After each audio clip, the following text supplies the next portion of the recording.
Hello, hello, good morning. Welcome, welcome. So, I'm Claire, this is Purple Poppy, and today, as you can see from everything that's going on here, is the Marguerite Miller Challenge, which means it must be Thursday. We're almost at the weekend again. So today is a little bit obscure because it says week 12. Do you ever order takeout? Well, no, we don't. Use a takeout menu with other restaurant and food images and ephemera to make a collage. So we don't have takeout, therefore I don't have a takeout menu. But what I've done is I've collated all the sort of food things, well not all, but a pile of food things. So I've got this lovely stamp from the wonderful Lorna, so we'll use that somewhere. And in this old book, there's a section on how big hotels cater and cook. So there's quite a nice title there if I want it. There's an image of a rather large kitchen. We've got some chefs and we've got the pass there. So we've got that. And then I've got, these are just obviously printouts rather than original ephemera. But I've got an old menu there. I've got these, that's a graphics fairy. I've got these recipe cards from the old design shop. And I've got this rather lovely background from Tina over at Shabby Dabby Doodah. So I think I'm going to start with this rather lovely background. Again, it's not real, although it will sort of fit actually. Maybe. Anyway, let's get these white edges off and let's decide from there. So let's take that wodge out because that's a little bit confusing. And let's start with clearing these white edges. So it's beautiful sunny day here again. Well, it is now. It was very misty and foggy earlier, but I think that's all burnt off now and it's nice and sunny, and I'm hoping it's going to warm up. It's not too warm at the moment. I need it to warm up because I've got the handmade paper from yesterday that I need to dry, and I like it to dry in the garden naturally, so I'm hoping it's going to warm up. Otherwise I'm going to have to bring it in and dry it, which will be a bit of a nuisance. But anyway, what else did I do yesterday? I didn't do all of my jobs, I know that. Oh, I did do some more work on the kit that I'm working on. It's a kit that I'm hoping will be helpful to beginners. So it's not so much a themed kit as all the bits and bobs you could use to make a journal without having a stash. That's the theory that I'm working on. We'll see if it works out. Right, so obviously we have got a few lines here, but I'm wondering if we could get some of the ephemera down there, or actually is it better at the top? No, I think the ephemera is going to go at the bottom because I think I prefer this top image to the bottom one. So let's say that's going to go at the top there as our back paper. Let's tear this off like so, but also of course we could use some of that again. So I feel like this edge is really messy. Let's get rid of this book and see if we can get a little tiny bit more off this edge and get it a bit straighter because it's a bit weird.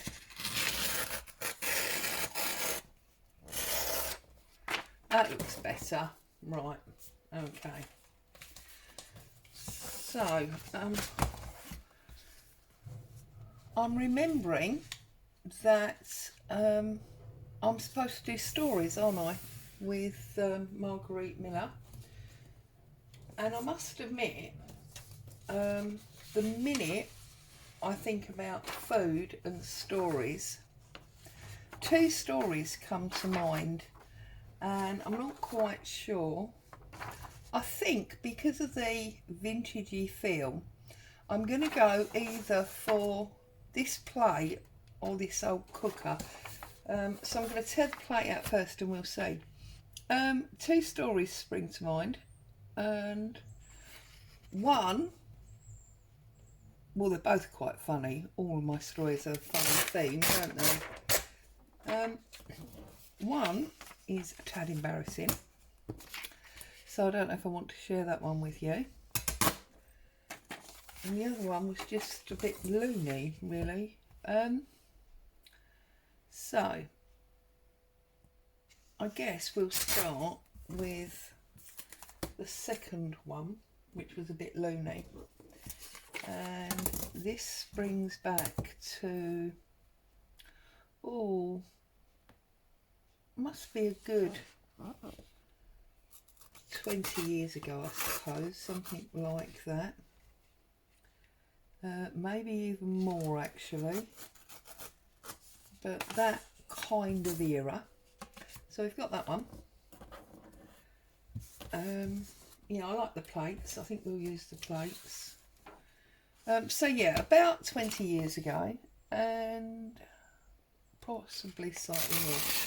And it was an era in my life where hubby and I would get together with a group of friends and we would take it in turns, as you do in going to each other's houses for the evening.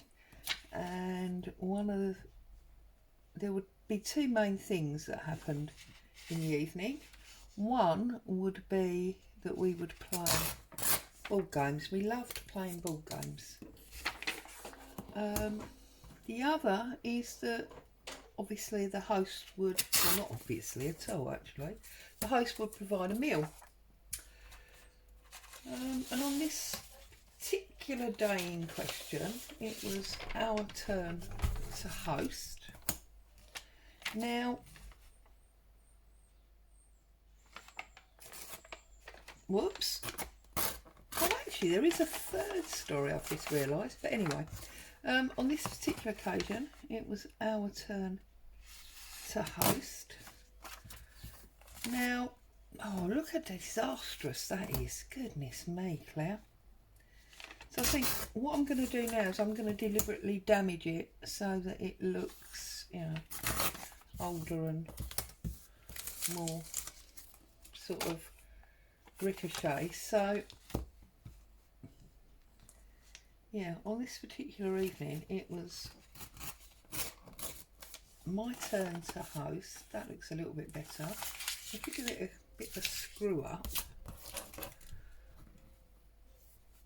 and I prepared this meal. Now, I'm no chef, so I mean, we're not talking dinner party food here, folks. Don't go, you know, getting all carried away with yourselves.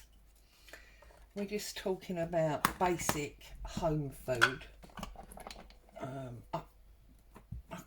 I think it was some form of casserole. I can't remember that detail particularly. I'm just picking up these crease lines with some ink, aiding that back. So yeah, some kind of casserole, and I'd got it all prepared in advance so that I could just sort of cook it at the last time. And our friends started to arrive, and I turned the oven on for the casserole, and I turned the top ring on for the potatoes. Now, I don't know if I said that because I got a bit annoyed at tearing this out, but at the time I used to cook electric. I cook gas now, but I used to cook electric, and the oven's on, the ring's on with the potatoes, and we're sitting at the table. We're playing a game, and we're laughing and chatting and messing around, and the girls are playing, and you know, it's all the things it could be. I'm actually going to get this title because it actually says the Strand Hotel London, which I think is quite nice.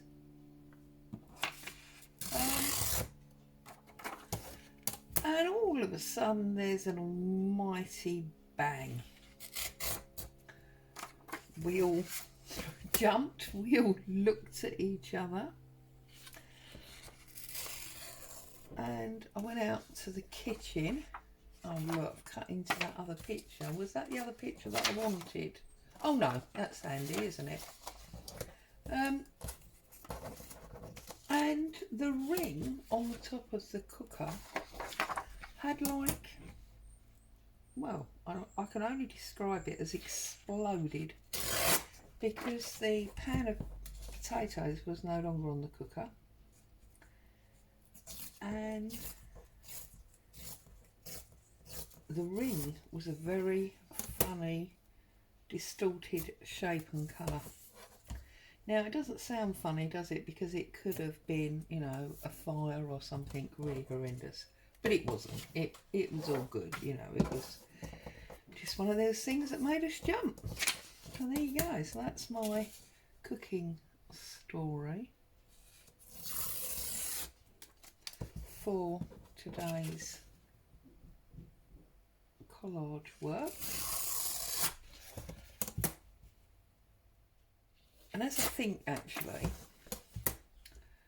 pulling these papers off, right, that's all our bits and pieces, isn't it? So I'm going to use this as a glue page because I've already inked around it. And let's have a look at our pieces. So we've got this as our background piece going towards the top. Love that. We've maybe got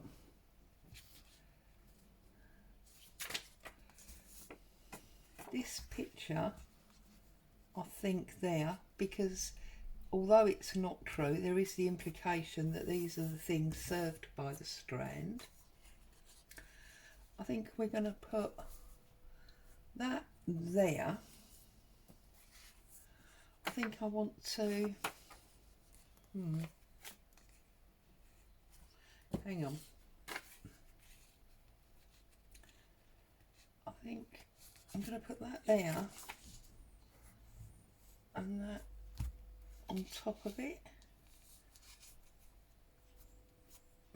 Do I want that like that? These are quite big images, aren't they? Because my idea with this was that we would fold it up and then fold it down, and it would be glued to the page, say there, and then you could pull it down, look at it and push it back. So I quite like that idea. I think I'm gonna put that on the angle, because you know I like things on the angle like that. That's right at the top. That can go there.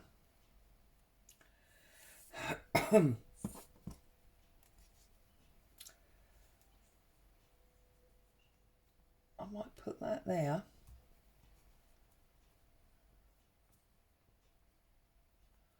And then that will go on the angle there. That's on the angle there. So we're going backwards and forwards. And then, see, I don't want to put this there because it's going to hide that strand. So does it have to go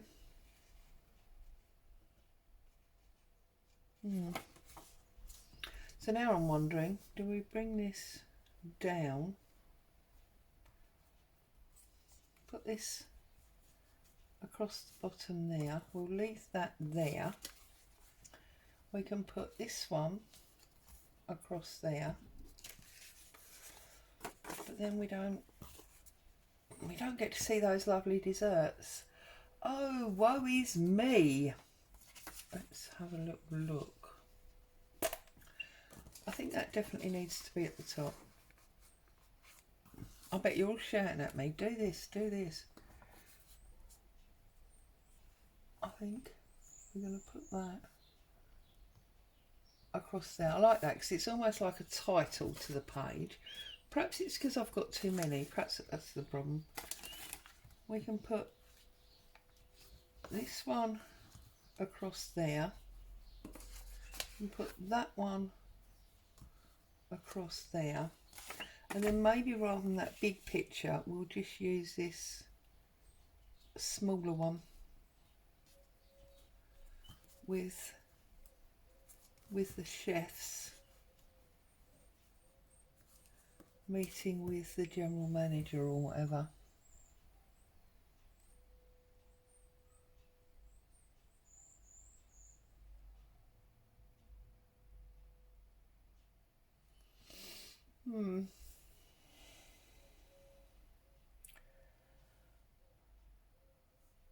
See, and then there's a bit of me that says perhaps that's not right, and we'll go with our title at the top and we'll build a collage this way. See, and take that background picture out and maybe just build it up like this. I feel like that is very much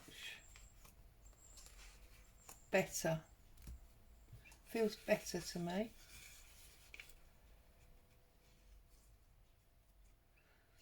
And then I think what I'm going to do is I'm actually going to pull out the pieces. So I think that's much better. I think having the background image was a bad idea on this occasion. So let's pull out the individual pieces. So maybe that one, let's see, will go there. And then, I know you can't see that, but obviously I'll bring it back in a minute when I've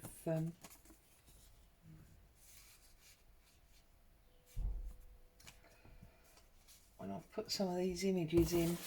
Those ones are broken, and then we've got this giant like gateau thing here. So let's pull that out. You will find this patisserie page as part of a kit in Shabby Dabby Doodah shop if you want it, and I believe it's called something like the Cake Shop. I don't know, something like that. But you'll soon recognise it if you go and have a little look, if you want it. Right, let's have a little look now and see if we can get this gateau there, and then maybe that one will go across the top. And that could go a little bit higher. Yeah, I think that's much better. So I'm going to go with that. I'm going to pull these off and we'll put them on one by one. So let's bring this piece of paper in that I was going to use as a glue. Do I want to ink them up? No, I think what I'm going to do, because I ink this one, is I'll ink that one whoops, there's a hair there, sorry. And I'll ink that one and that one, but I don't think I'm going to ink the others. So that's where we're going with that. Okay, let's get this show on the road.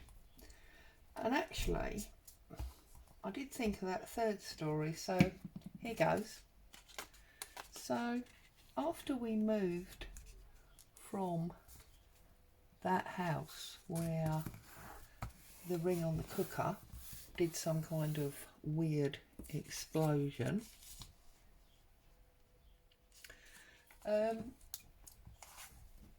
we moved into a house that basically needed a complete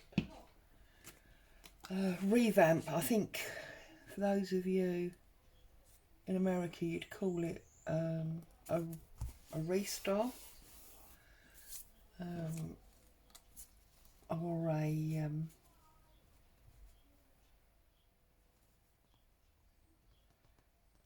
go down like that on the angle, I think. We'll leave that till last anyway, it doesn't really matter, does it? Let's get this one glued down. And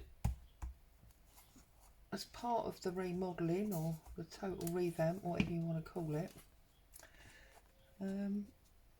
we needed a kitchen. There was no kitchen in this house. Well, I say there was no kitchen, there was a sink. That was it, really. No units or worktops or anything. And as part of the restyling, I decided that I would like an Aga. Now, I don't know if you all know what an Aga is. An Aga, a range. Basically, it's a huge oven that are generally on 24/7, and they add a low level of heat to the house or the surrounding area of where it is situated, and you cook on them.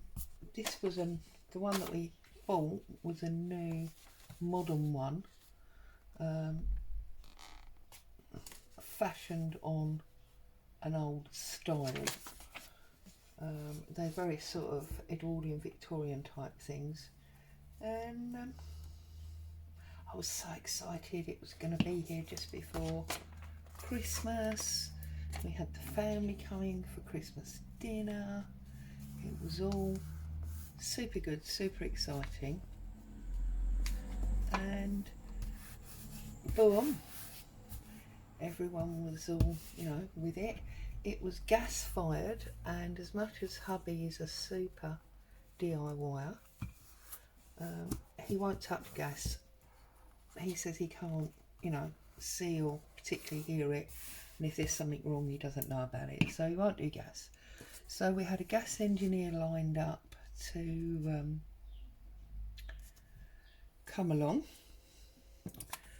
and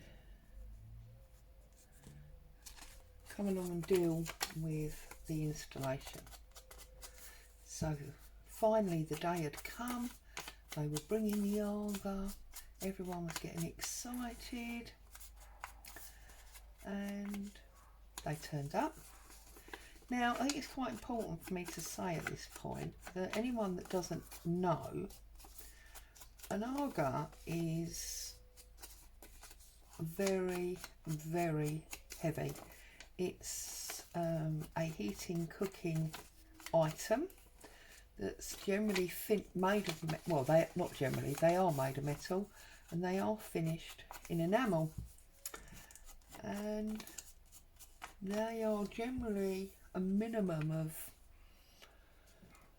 4 foot long by about 2 foot deep, and sort of worktop height. So they are big pieces of equipment, and consequently, as big pieces of equipment, I can't remember I had this now, can you believe that? As big pieces of equipment, they are very heavy. Oh, how did I have this? Ah! So you need patisserie because of the confection. Oh, Claire, what have you done? You've done it again. You've been chatting away. I think maybe we're not going to use that second picture. Is that how I had it? Not to use a second picture? Anybody remember?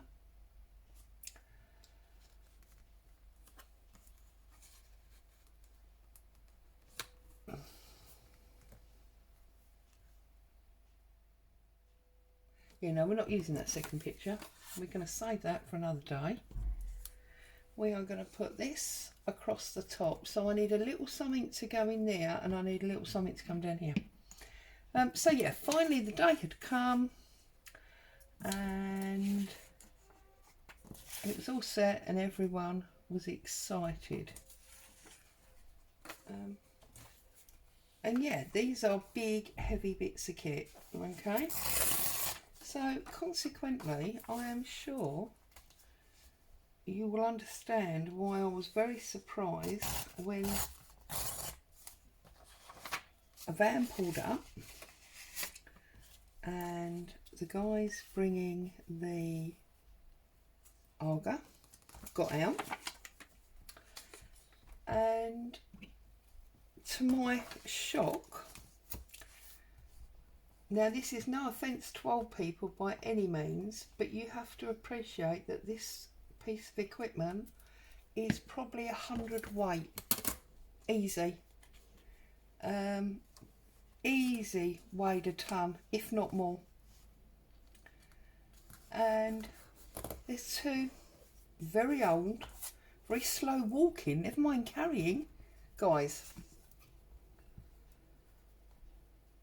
And I've got 3 steps up to the front door of my Victorian house.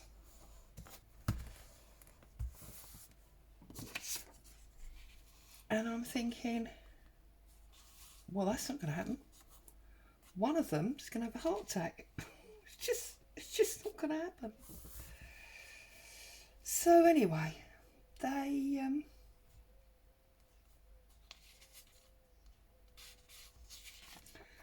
come to the front door, and it's the typical buildery sucking of the air between the teeth.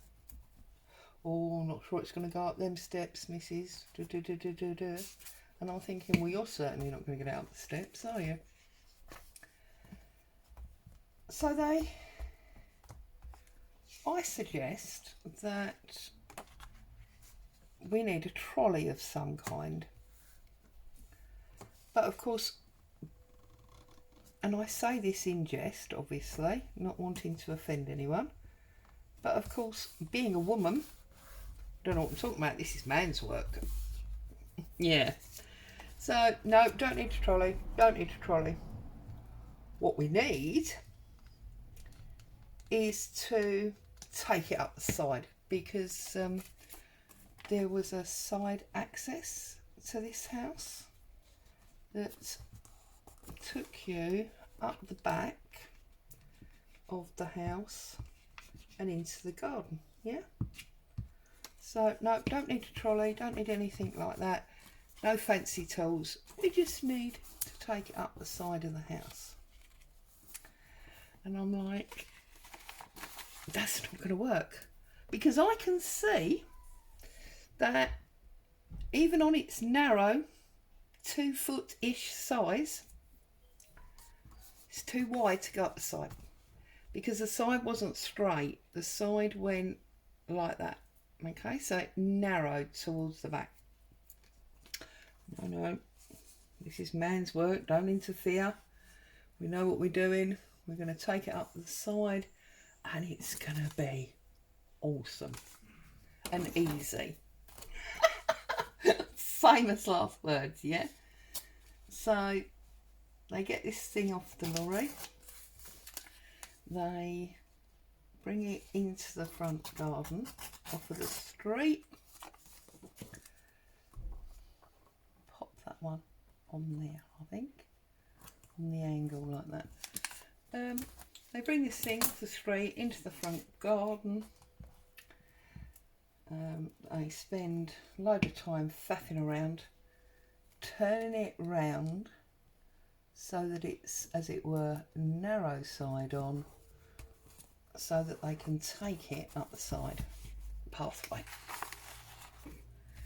So again, I dare to interfere and I say, do you think maybe we should measure it, because I don't think that's going to fit.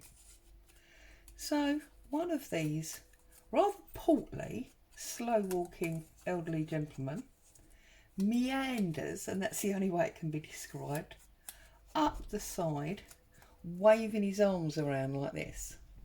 It's obviously some kind of modern measurement that I don't know about. Oh dear.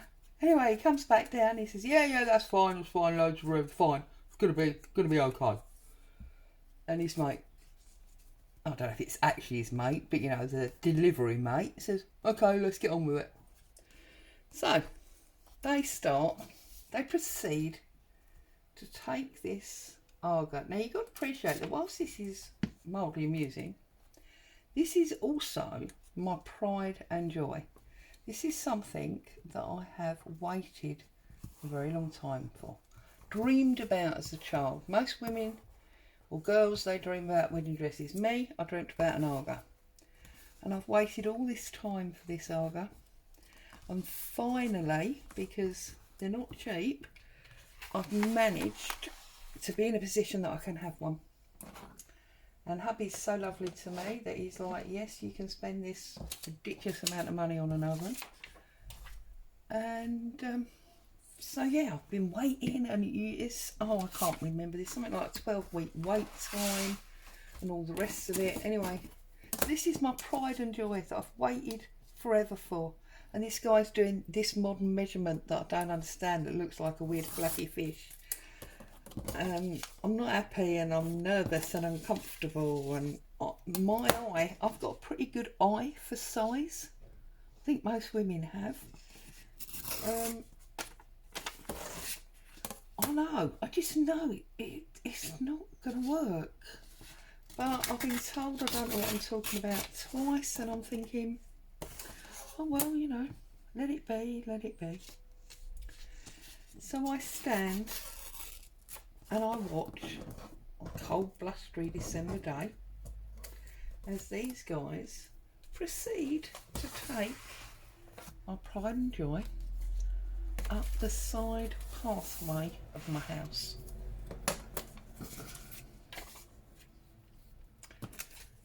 And to say it was slow going is a bit of a joke, but anyway, it was quite slow going, and you can hear lots of grunting and groaning.